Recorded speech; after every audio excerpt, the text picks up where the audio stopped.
Bonjour tout le monde, mon nom est Hamira Osman, je suis la VP des recherches et des politiques publiques chez Dystrophie musculaire Canada. Alors, bienvenue à notre webinaire Let's Talk, parlons ou discutons.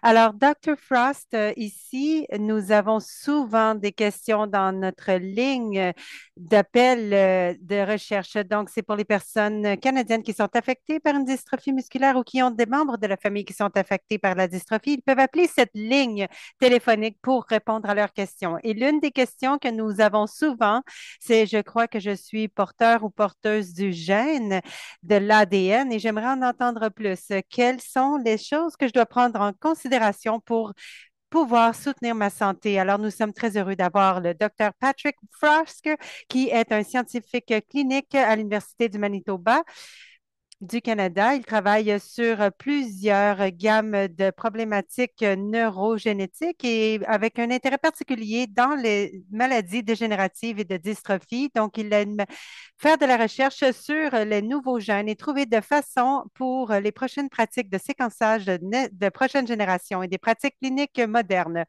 Donc, j'aimerais vous mentionner que le webinaire d'aujourd'hui est disponible en anglais et en français.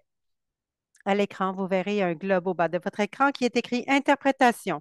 Lorsque vous cliquez sur cette icône, vous pouvez choisir l'anglais ou le français pour écouter la langue de votre choix.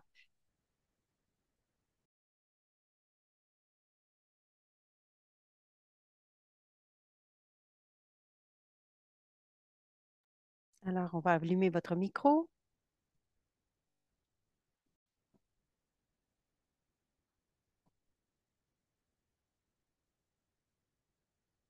Vous m'entendez? Oui.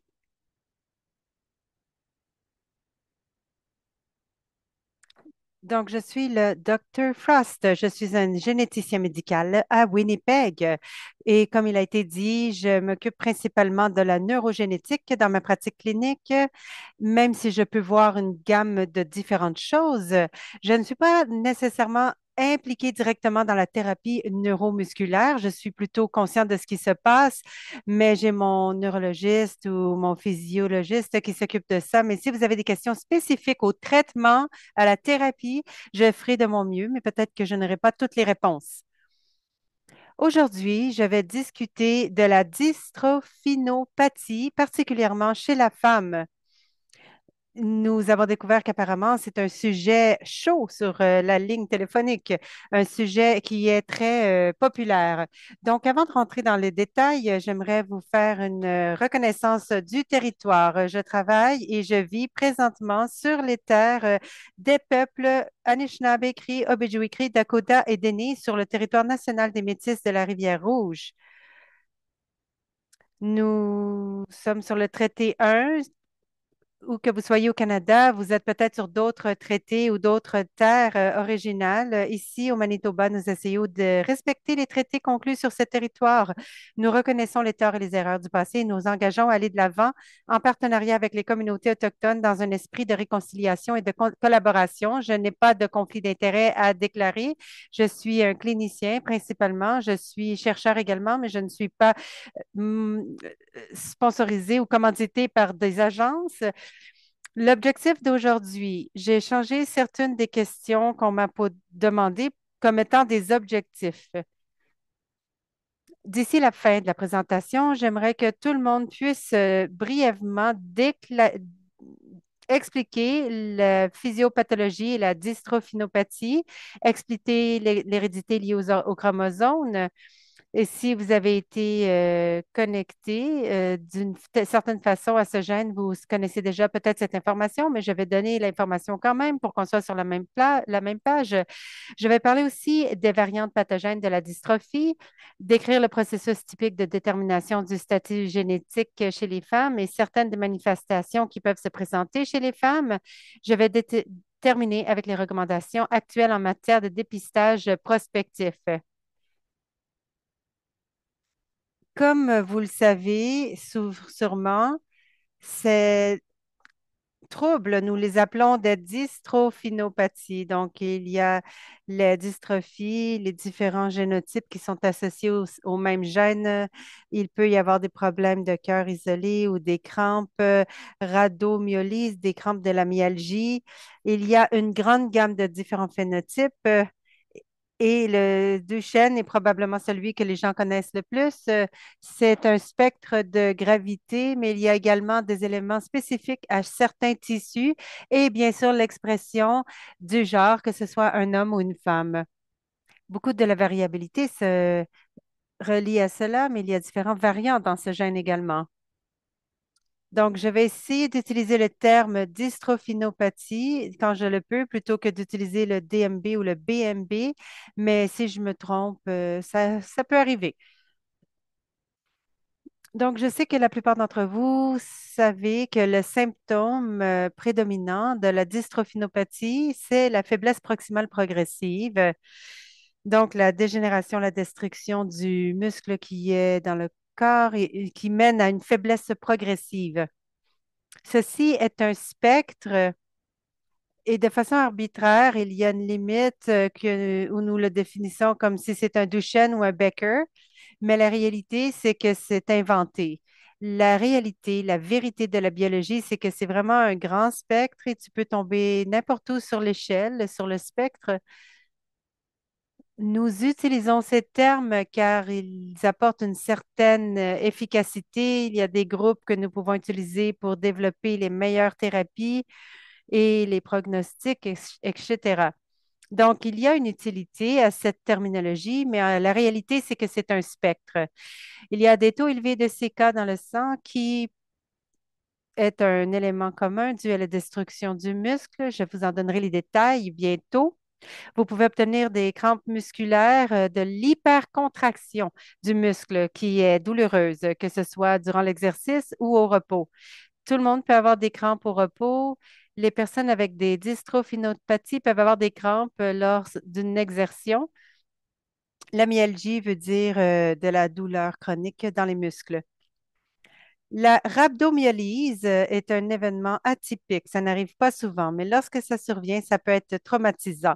C'est là que beaucoup de muscles est détruit tout en un coup de façon aiguë dans une personne.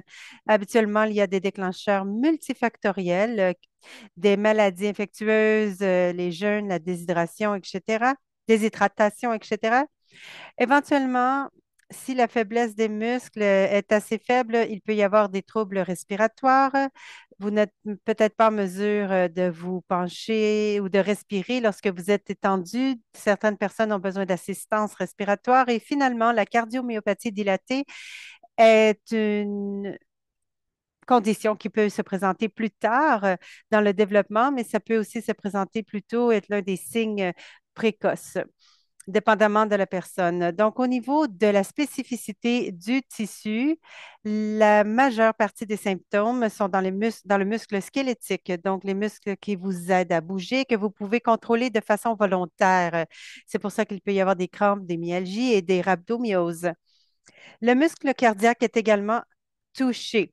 Le muscle cardiaque est formé de façon très différente par rapport au muscle squelettique, donc il agit différemment également. Mais la dystrophine est utilisée dans le cœur également, alors ce n'est pas surprenant qu'il peut être affecté. Et finalement, le cerveau peut être atteint aussi, bien que ce soit subtil. Il y a une quantité limitée de dystrophie dans le cerveau. Nous ne savons pas ce que ça fait, mais de dystrophine dans le cerveau. Mais nous savons que les jeunes garçons qui ont le DMD vont avoir des défis d'apprentissage. Alors, nous avons mis la faute sur l'expression de la dystrophine, mais on ne sait pas, on n'est pas certain de la méthodologie, de la façon que ça fonctionne. Donc, je crois qu'il faudrait parler des muscles en général et pourquoi qu'une anormalité en termes de dystrophine peut mener à ces symptômes. Alors, je parle beaucoup avec les mains. J'espère que vous me voyez bien. Alors voilà la photo d'un muscle. Nous avons zoomé encore et encore pour voir les cellules musculaires.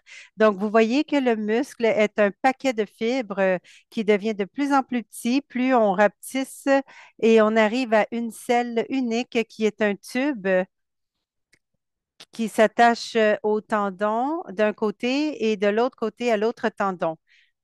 Donc, si vous pensez à la majeure partie des tissus dans votre corps, les cellules sont habituellement globuleuses en forme de rond ou de carré. Elles sont entourées d'une membrane et à l'intérieur, il y a un nucléus qui a toutes les instructions pour que cette cellule fonctionne. Dans n'importe quel tissu, tous ces blocs de construction sont mis ensemble pour donner un organe ou un autre type de tissu. Donc, dans les muscles, ce qui est différent, c'est qu'il y a plein de petites cellules précurseurs individuelles qui sont fusionnées ensemble pour obtenir un long tube. Alors, au lieu d'avoir qu'un seul nucléus, il y en a des centaines tout le long de la tige. Et ce tube est si long qu'il est assez grand qu'on peut le voir. Tu peux sortir une cellule et tu peux probablement le voir, ce tube. La raison que ceci se produit, c'est qu'à l'intérieur de cette cellule musculaire, à son cœur, il y a une quantité de fibrilles, des fibrilles qui s'interrelient.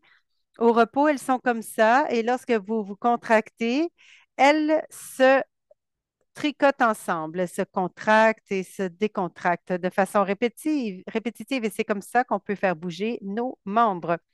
Mais la difficulté avec cela, c'est que si vous y pensez, ça peut causer beaucoup d'usure, avoir une si grande amplitude de mouvement dans cette contraction. Donc, la membrane de la cellule, c'est comme une petite membrane tout autour du tube. À chaque fois que vous contractez, la membrane peut se déchirer. Nos membranes ne sont pas comme du spandex, c'est plutôt comme du coton. Elles n'ont pas autant d'étirement ou de flexibilité.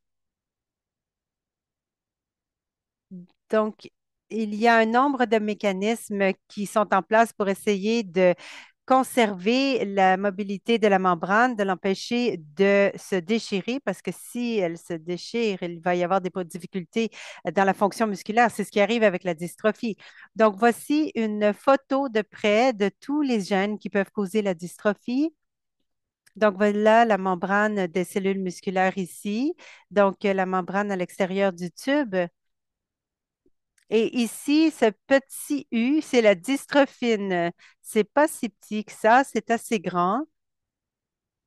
Ce que ça fait, c'est que ça sert comme étant une épingle qui connecte la structure interne du muscle, qui est comme un réseau, comme une toile, comme un squelette qui retient tout ensemble, qui retient tous les morceaux contractiles ensemble.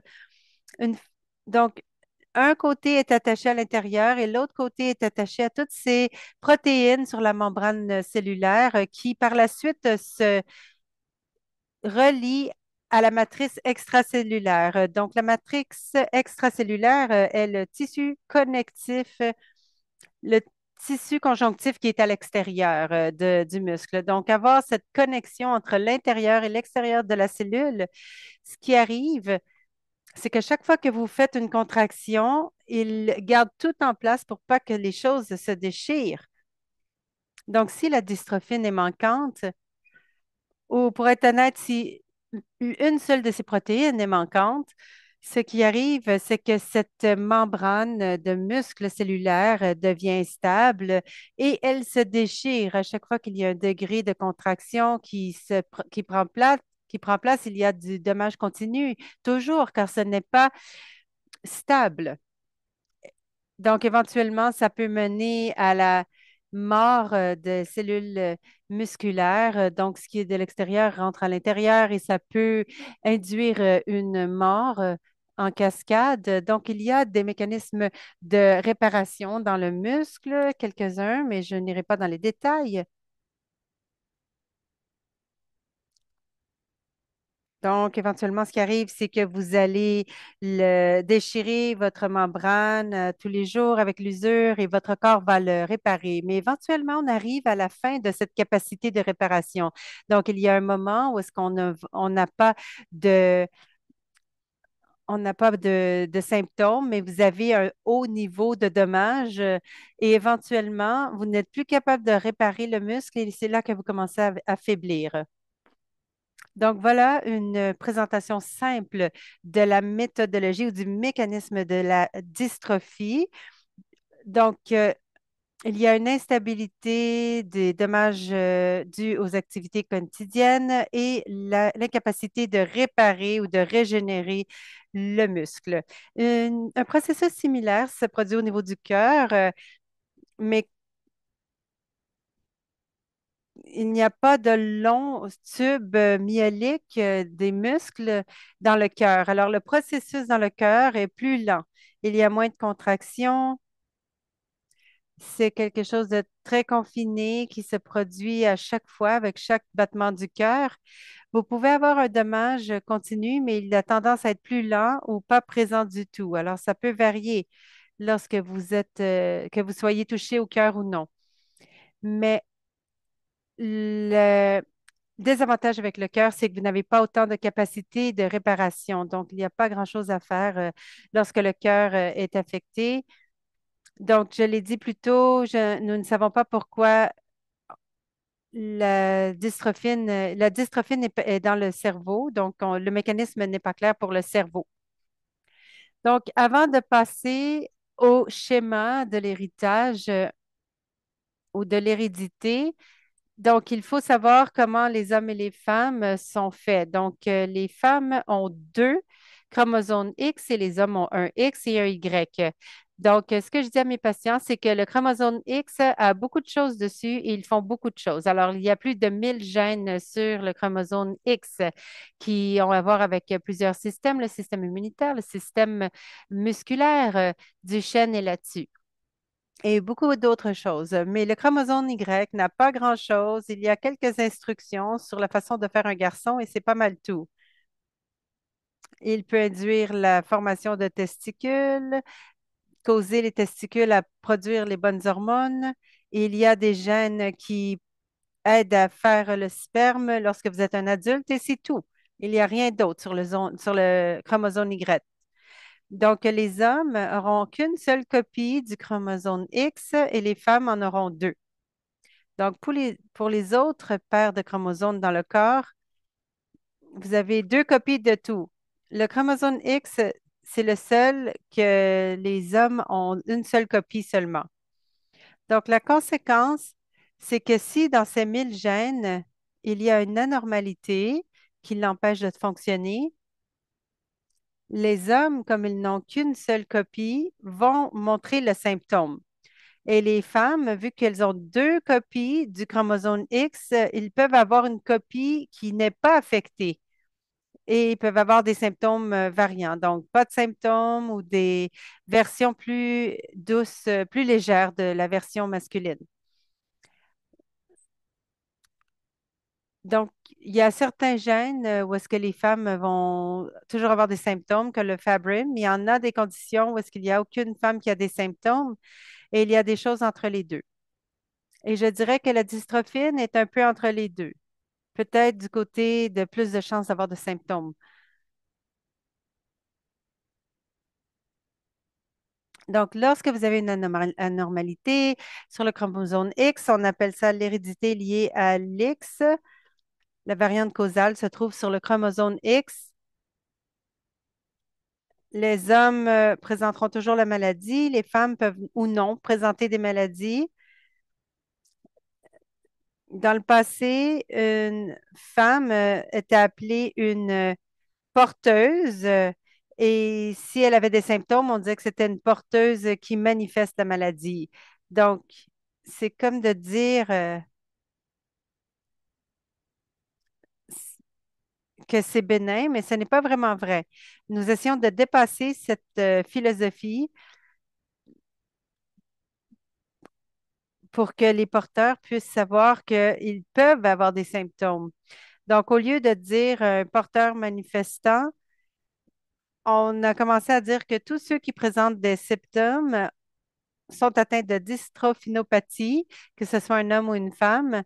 Peut-être que vous préférez utiliser le terme Becker ou Duchenne si c'est utile, et que les femmes asymptomatiques soient appelées des porteuses. Donc, les habitudes sont difficiles à changer. Je ne sais pas s'ils vont changer cette terminologie, mais voilà l'idée pour l'avenir. Il y a quelques exceptions où la maladie est aussi grave que chez les hommes, mais souvent c'est dû à des mécanismes génétiques très rares, comme l'inactivation de l'X biaisé. Donc, lorsque je vois une femme avec des symptômes graves de dystrophinopathie, je cherche d'autres problèmes génétiques qui peuvent faire exacerber la maladie. Donc, maintenant, je montre des photos de chats, car je crois que c'est très utile lorsqu'on parle de chromosome X chez la femme. Donc, je vous ai dit que les hommes ont qu'une seule copie du chromosome X, les filles en ont deux. Donc, clairement, les femmes n'ont pas besoin des deux.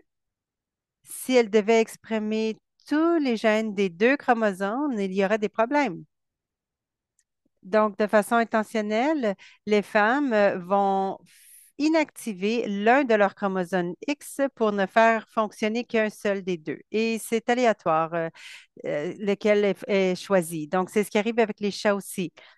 Mais chez les chats, ils ont des gènes qui codent la couleur sur leur chromosome X.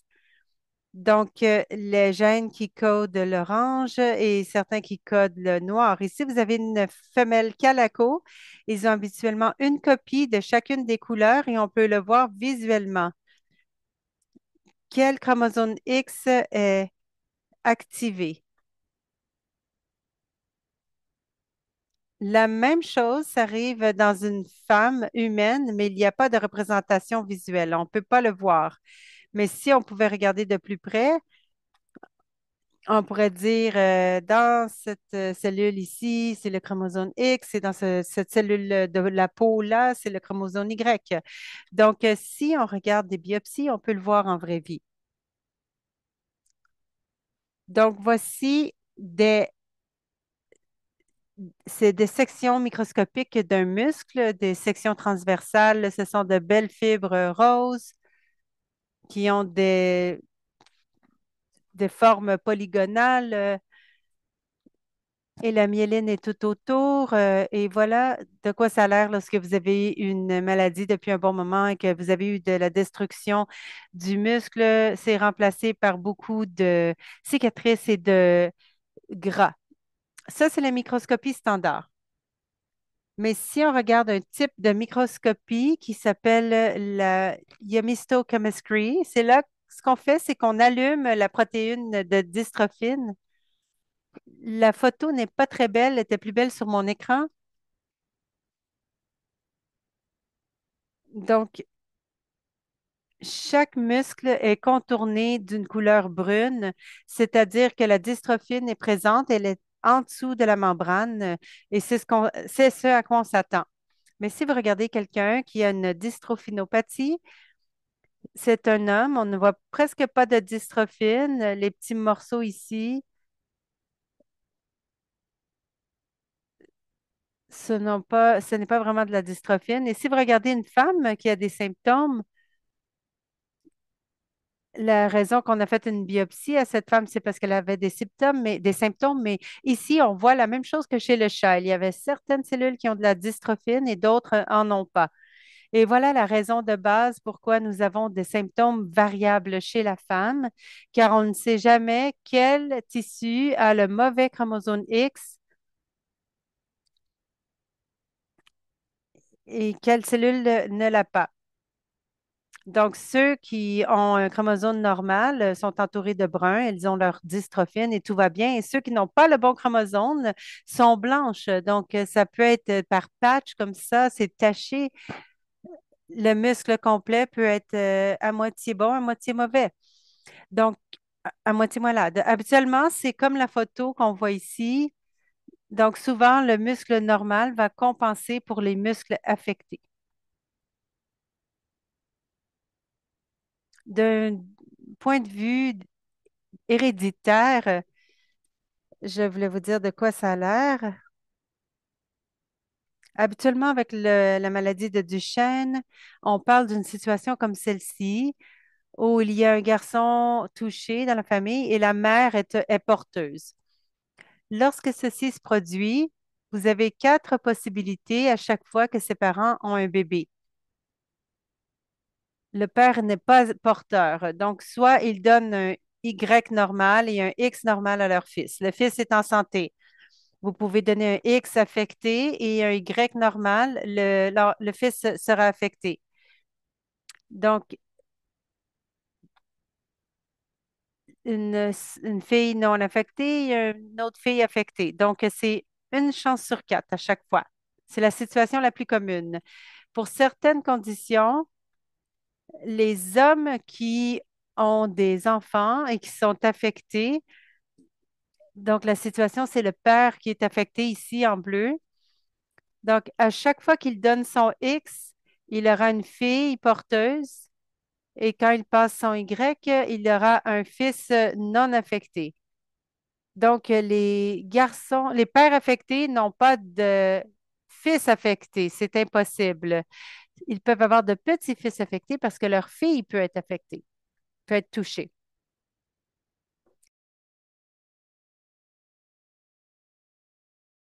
Alors, si vous venez d'une famille où est-ce qu'il y a cette condition, peut-être que vous êtes familier avec cette information déjà.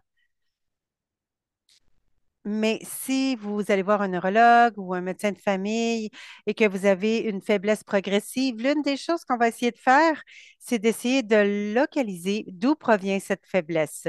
Quelque chose que je n'ai pas mentionné, c'est que souvent on va faire une IRM du cerveau, c'est juste pour voir d'autres choses, une IRM du muscle.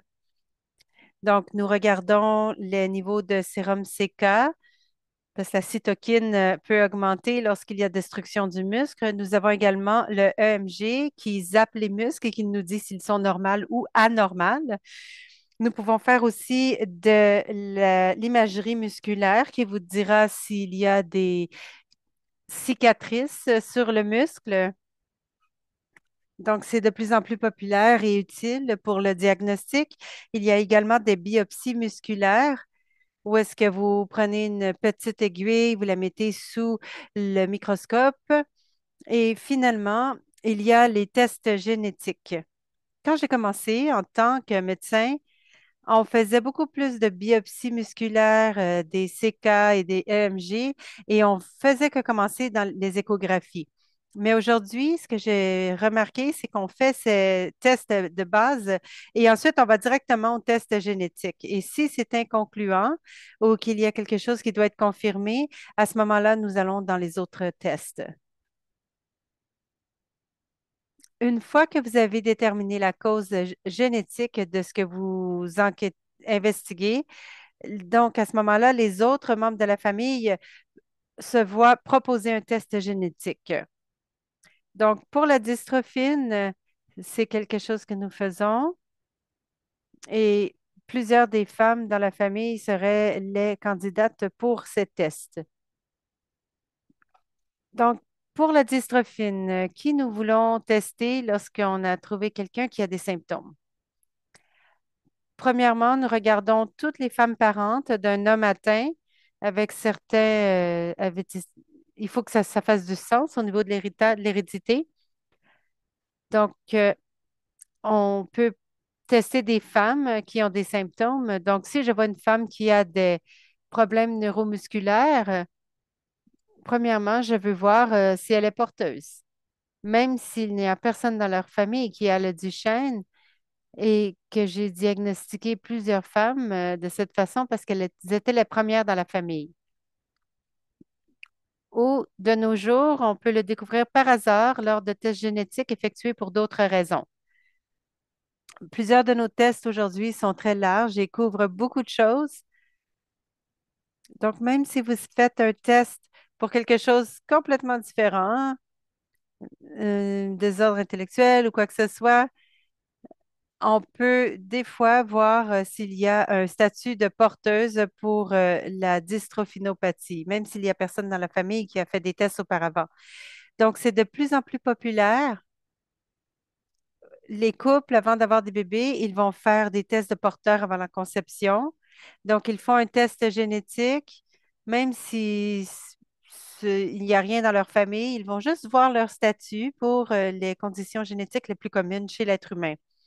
Ils obtiendront alors un rapport à savoir s'ils ont des risques d'avoir un enfant malade ou touché par une maladie génétique.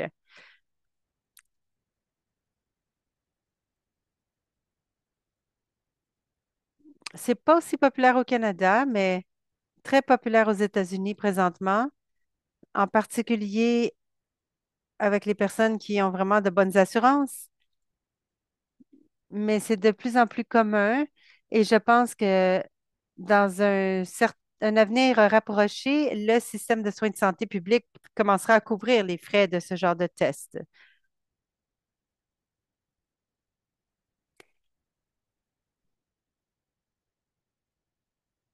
Alors, disons que j'ai un garçon avec de la dystrophinopathie qui est diagnostiqué de Duchenne. Voilà le petit carré ici. Le plus veut dire que j'ai trouvé la cause génétique. Je sais quelle est l'anormalité de dystrophine génétique présente. Alors, la prochaine chose que je ferai avec cette famille, c'est est-ce que la mère est porteuse ou non? Ou non. On va la tester pour la même anormalité.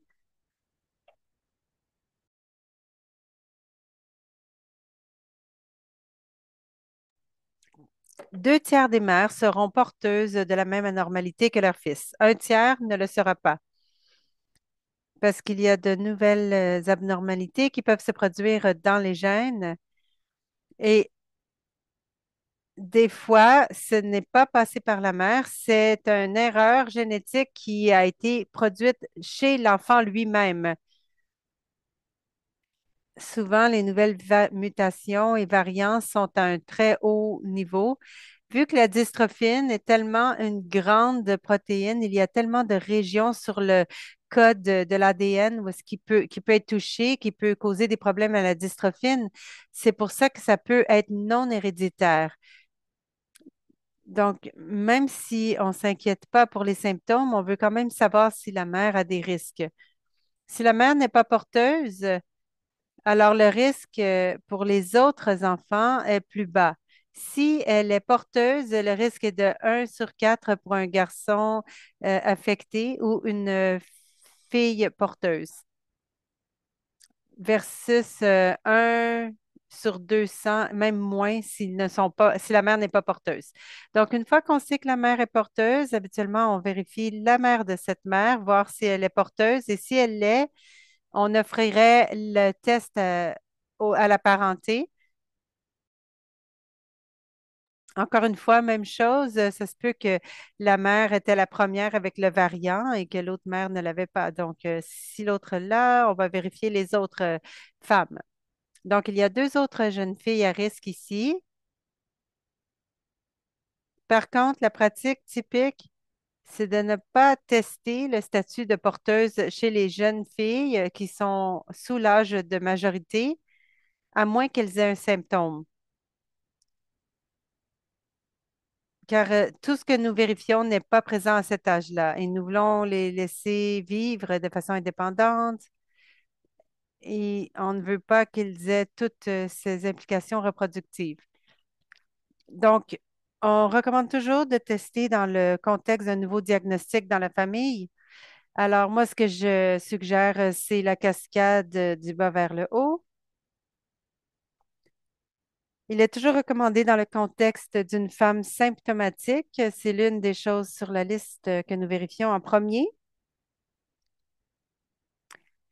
Et généralement l'éviter chez l'enfant, à moins qu'ils puissent donner leur consentement éclairé. Il n'y a pas d'âge spécifique dans ce cas, mais c'est si je parle à une jeune fille de 13 ans qui est très intelligente, elle comprend ce qui se passe, elles peuvent me décrire pourquoi elles veulent le test, quelles sont les implications du texte. J'ai pas de problème à lui faire son test.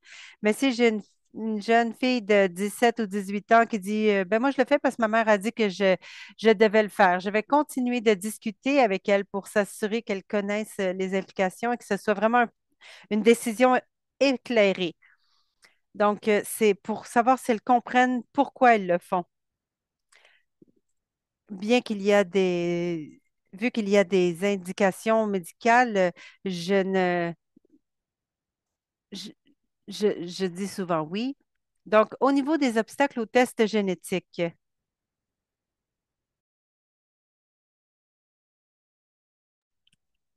donc, il y a souvent des praticiens non généticiens.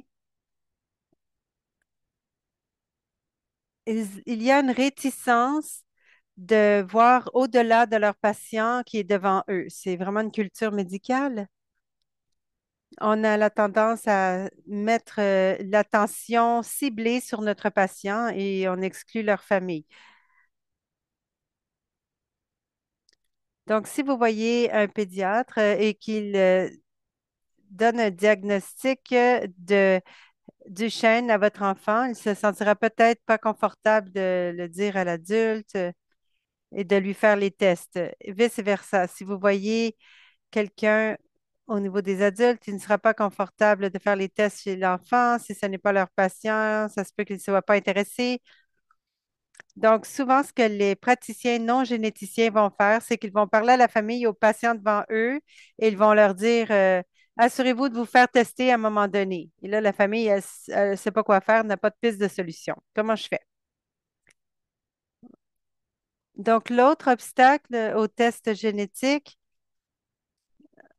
c'est plusieurs professionnels de santé se concentrent sur les conséquences de la reproduction plutôt que sur les conséquences sur la santé personnelle. Et c'est comme mis de côté. Donc, si tu n'as pas d'autres bébés, ils vont ignorer le diagnostic ou ça ne va pas venir sur le sujet. Donc, le dernier point, c'est préoccupations concernant la discrimination en matière d'assurance ou d'emploi. Les personnes ne veulent pas être discriminées basées sur leur information génétique et on a le droit de s'en inquiéter dans certains endroits dans le monde, mais le Canada n'est pas un endroit comme ça. Nous avons une très bonne loi sur la non-discrimination génétique qui protège l'information génétique des gens de se faire dévoiler aux compagnies d'assurance ou aux employeurs, tous ceux qui peuvent vous discriminer basés sur vos gènes. Donc, la façon que ça fonctionne, c'est que pour eux, c'est de l'information qui est prohibée. Donc, même si vous leur donnez l'information par accident, ils n'ont pas le droit de l'utiliser. Ils doivent faire à semblant qu'ils ne le savent pas. Donc, la raison, c'est qu'ils peuvent vous poser vos symptômes actuels. Avez-vous eu une crise cardiaque? Oui, vous êtes obligé de le dire si vous ne voulez pas faire de fraude, si vous voulez avec votre compagnie d'assurance.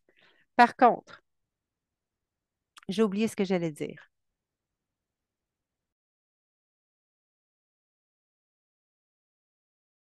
S'il vous demande qu'est-ce qui peut se produire dans l'avenir, si tu as une situation génétique qui peut causer des symptômes dans l'avenir, tu n'es pas obligé de le dire. Ils n'ont pas le droit d'avoir cette information.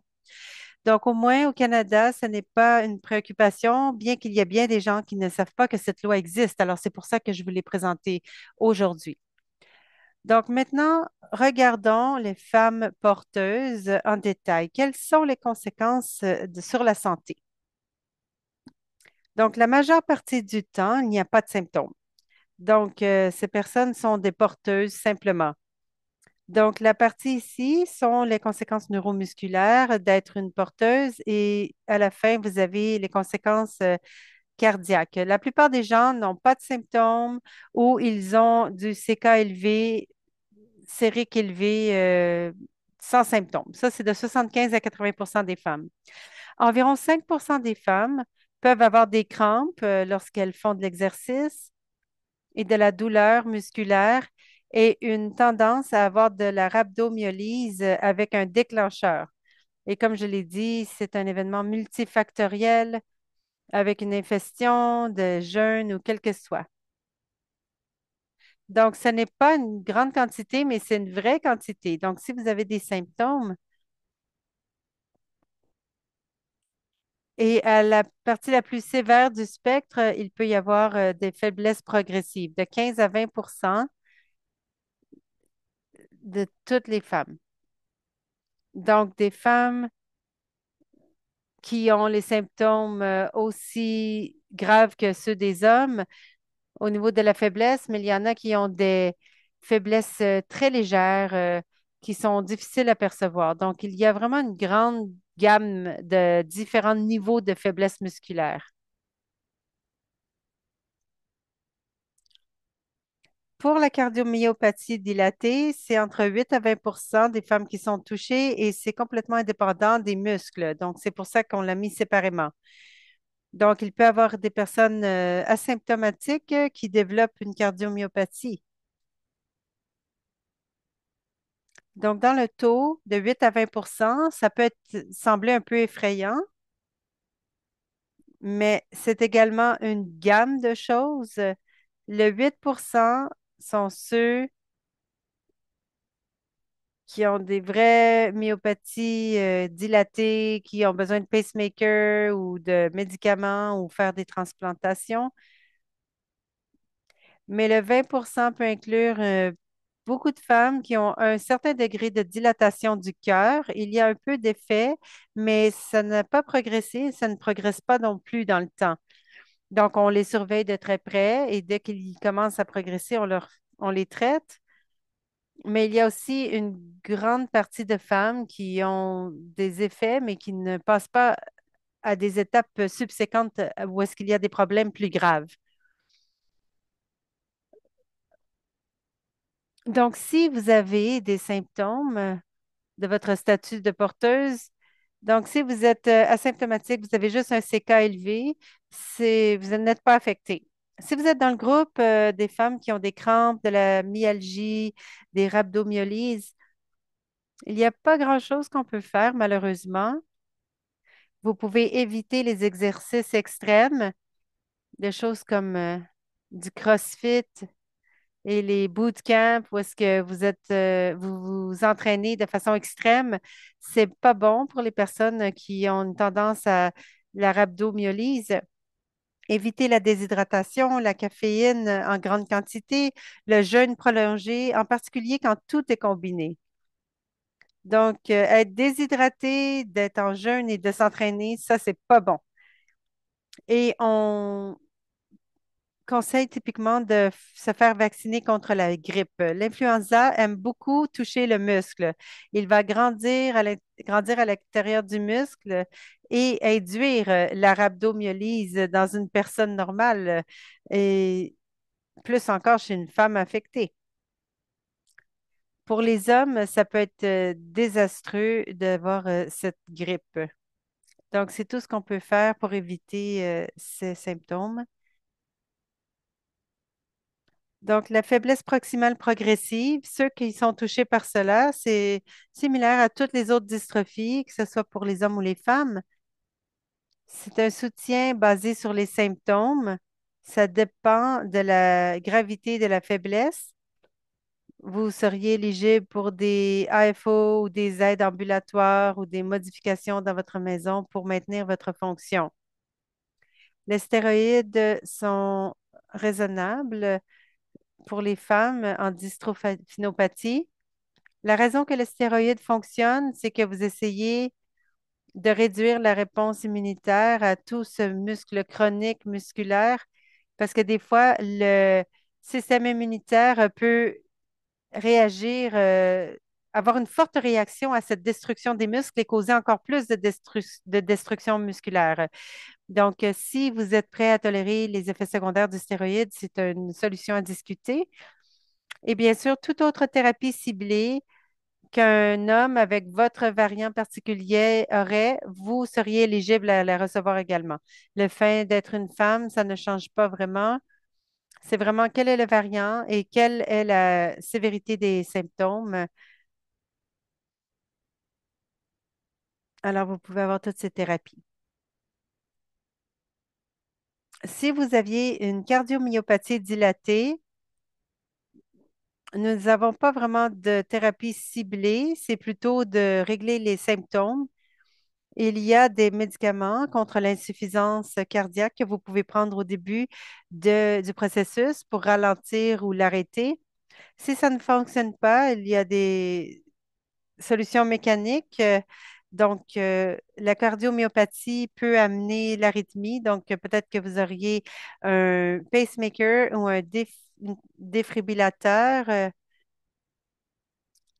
Et mis à part tout ça, si la maladie progresse au-delà de ça, la transplantation est une thérapie définitive pour la cardiomyopathie dilatée.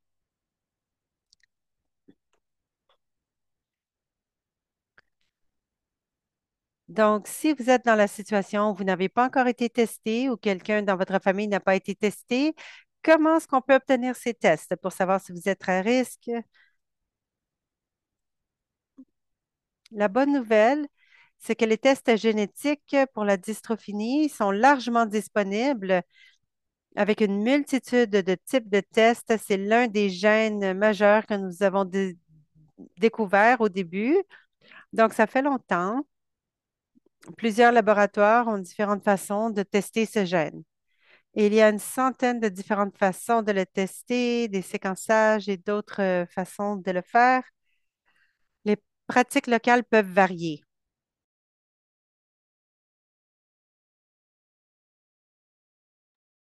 Donc, de la perspective client,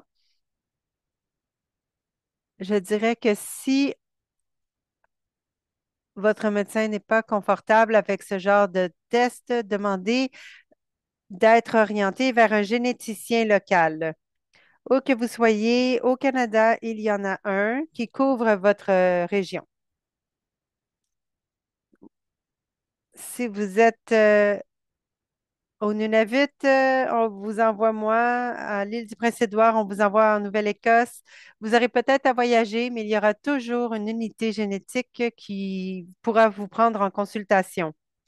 Si ce n'est pas pour un examen physique, ça peut être fait de façon virtuelle. Moi, je fais plusieurs consultations en virtuel, en particulier dans le contexte où ils n'ont pas de symptômes. Alors, ce que je dirais, c'est que si vous prenez ce chemin, demandez, si vous demandez une référence, c'est une bonne idée d'avoir un rapport génétique pour les personnes concernées ou la personne affectée. Donc, ça vous sauve un rendez-vous et vous pouvez aller directement à la partie du test si vous savez exactement c'est quoi le gène. Parce que sinon, on a deux rendez-vous pour trouver cette information. Cela contribuera également à garantir que le dépistage soit effectué. Donc, en vieillissant, vous pouvez donner des instructions à votre médecin pour savoir quoi faire dans l'avenir.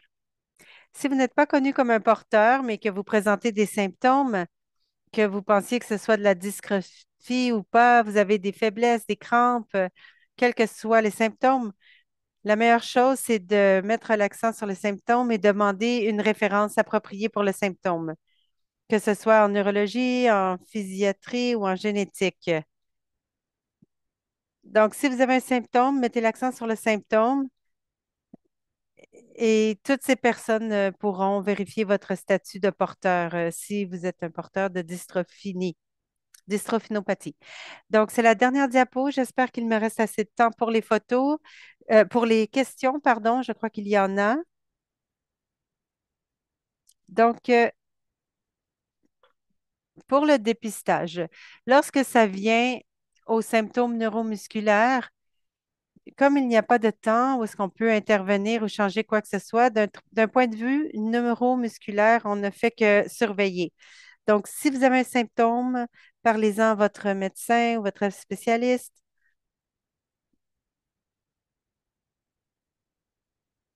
et ils vont savoir s'ils peuvent dire que c'est le statut de porteur ou non, et sinon, ils vont déterminer qu'est-ce qui se passe.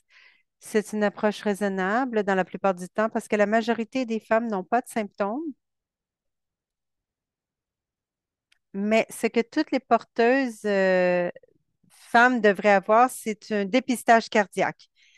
Vous n'êtes pas obligé d'avoir des symptômes, mais en fait, si vous avez déjà des symptômes, il est probablement trop tard pour faire quoi que ce soit. Vous êtes déjà en, en perte de santé. Donc, attendez pas d'avoir des symptômes. Mais la bonne nouvelle, c'est que vous avez souvent beaucoup de temps pour dépister cela de façon précoce parce que les choses ne se produisent pas rapidement dans votre cœur. Donc, il faut aller voir si c'est là ou non, c'est la chose sécuritaire à faire. Alors, ce que nous recommandons, c'est une échocardiographie, un ECG. C'est les petites plaquettes qu'on met sur le corps pour mesurer l'électricité. Faites-le une fois à 18 ans. Ce n'est pas nécessairement 18 ans, autour de 18 ans. Et ça, c'est votre niveau de base. Et ensuite, on vous recommande de répéter cette échographie à tous les 5 ans. Ceci nous donne la chance de le dépister tôt et nous pouvons le surveiller. S'il y a une petite dilatation, le cardiologue va vous rencontrer à toutes les années pour faire le suivi de très près, pour voir s'il y a une progression. S'il y a une progression, ils vont vous traiter. Et toute votre vie, s'il n'y a pas de progression, après quelques années, ils vont vous remettre à 5 ans. Donc, c'est ça le processus. Si vous avez des difficultés au point de vous faire tester, la clé, c'est de se tester et ensuite que votre médecin permanent soit au courant. Et souvent, c'est à vous de le dire parce que les médecins de famille ne font pas le suivi. Ah, tu as fait ton échographie il y a 5 ans, on va faire un autre rendez-vous. C'est à vous d'aller voir et de dire, OK, ça fait 5 ans, j'aimerais avoir un autre rendez-vous. Donc maintenant, y a-t-il des questions? C'est super, il y a de bon nombre de questions. Plusieurs questions. Je sais que vous l'avez déjà demandé, mais peut-être que vous pourriez clarifier. Les gens disent qu'ils ne sont pas porteurs, ils n'ont pas de dystrophinopathie, mais elles sont des femmes et ils ont la Duchenne. Vous avez dit que c'était ultra rare. Pouvez-vous élaborer là-dessus?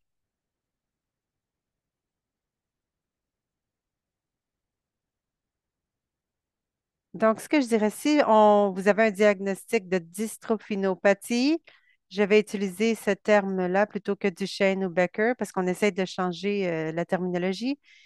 Donc, vous êtes dans cette catégorie où est-ce que vous avez une faiblesse progressive du 15 à 20 qui ont une faiblesse quelconque. Ça peut être léger ou plus grave, comme chez un homme.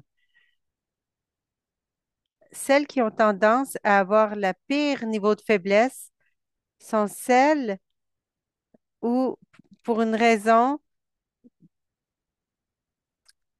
que le chromosome X est activé seulement sur les mauvaises copies et la bonne copie est fermée. Certaines femmes ont une condition qui s'appelle le syndrome Turner. Ils ont seulement un chromosome X comme les hommes.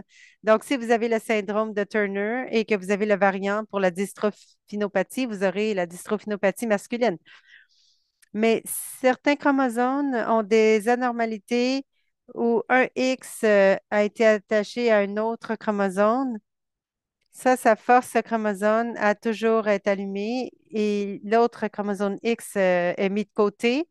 C'est une autre raison pourquoi une femme pourrait avoir la condition dans sa pleine étendue. Il y a d'autres raisons aussi, ou bien vous pourriez peut-être avoir aucune anormalité chromosomale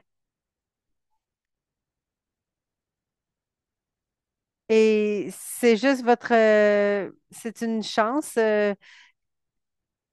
une malchance que tous les chromosomes sont les mauvais. Donc, comme ma voisine, elle a ce cas. Elle est très faible. Une autre question a dit que sa mère n'était pas porteuse. Son frère était une mutation spontanée, mais elle et sa sœur ont des garçons avec le DMD. Alors, à quel point est-ce que le test de porteur est sensible? Donc, je pense que je sais qu'est-ce qui se passe ici. Ce n'est pas une question de la sensibilité du test ou de la précision du test. La précision est plus au niveau du diagnostic du premier patient. Des fois, on peut manquer les problèmes de dystrophinie parce que certains des tests ne prennent pas tous les types de variants. Il y a des variants très rares ou dans des endroits où on ne cherche pas. Il y a même des recherches qui ont été mandatées par MDC où est-ce qu'ils essaient de chercher des variants cachés. Ils ont dit, cette famille, ont sûrement le variant, mais ils n'ont jamais trouvé le gène, mais ils ont trouvé quelques gènes rares. Mais le test typique que nous faisons va enregistrer la plupart des choses, plus de 90% des variants qui existent. Mais la problématique, c'est que dans cette situation ici, où vous avez un tiers ici, où la mère n'a pas le statut de porteuse, mais on l'a trouvé dans l'enfant, ce n'est pas un problème de spécificité, c'est le fait que nous avons testé son sang. Et son sang n'a pas le variant qui cause la dystrophinie. Et souvent, dans la plupart des cas, ça veut dire qu'il n'y a aucune anormalité dans son corps. Mais il y a une toute petite chance que cette personne a le variant dans ses œufs seulement et elle l'a transféré. Peut-être qu'elle l'a dans un côté de ses ovaires, mais ce n'est pas dans son sang, alors on ne peut pas le dépister, mais elle peut passer le gène à d'autres enfants. Donc, on appelle cette situation la gonadomostriosime. Donc, je pense que c'est ce qui se passe dans cette famille qu'on vient de décrire. Quand on fait la consultation, on dit au tiers de ces femmes que le risque est à zéro, n'est pas zéro, mais il est très faible. C'est comme un risque sur 100 ou un risque sur 200 qu'ils aient un autre enfant avec le Duchenne. C'est parce qu'il y a un petit pourcentage de ces femmes dans ce groupe qui ont la gonaro nommée. Donc, une autre question. Est-ce que les RMI cardiaque pour les femmes est un standard au Canada ou aux États-Unis? Oui, mais pas comme dépistage, typiquement. Tu pourrais l'avoir comme un dépistage si tu as une politique d'assurance qui coûte cher aux États-Unis. Mais souvent, ce que nous faisons, c'est qu'on utilise l'échographie comme dépistage, qu'est-ce que c'est assez précis.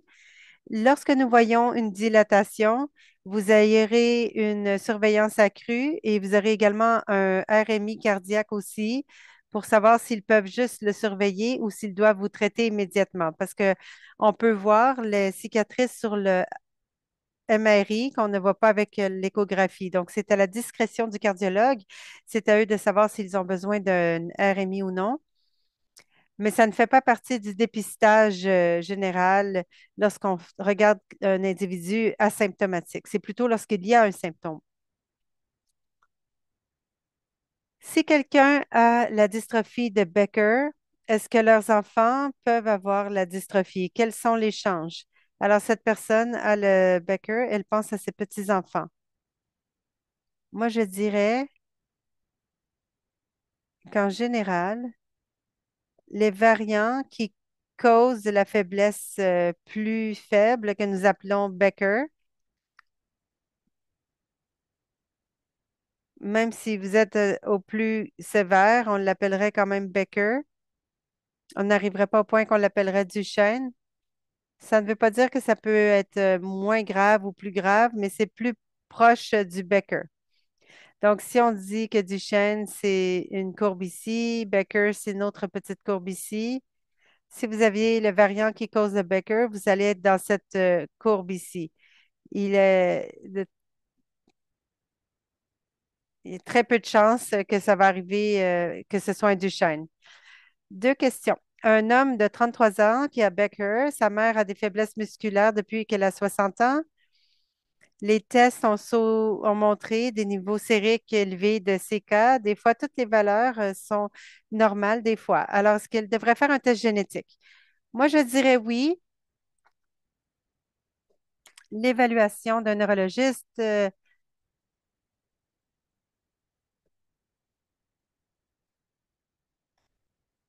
donc, si ce qui arrive avec votre mère n'est pas concordant avec un porteur de la dystrophinie, peut-être qu'il voudrait faire des choses, des tests additionnels pour savoir pourquoi ils ont cette faiblesse musculaire. Donc, il y a une autre question. La mère a été adoptée. Elle n'a pas d'historique médical. Certes, son fils a le Duchenne. Ils ont des problèmes cardiaques. Est-ce que le test génétique va me dire si j'ai Duchenne ou Becker? Elle a 48 ans. L'interprétation est terminée. Bonne journée.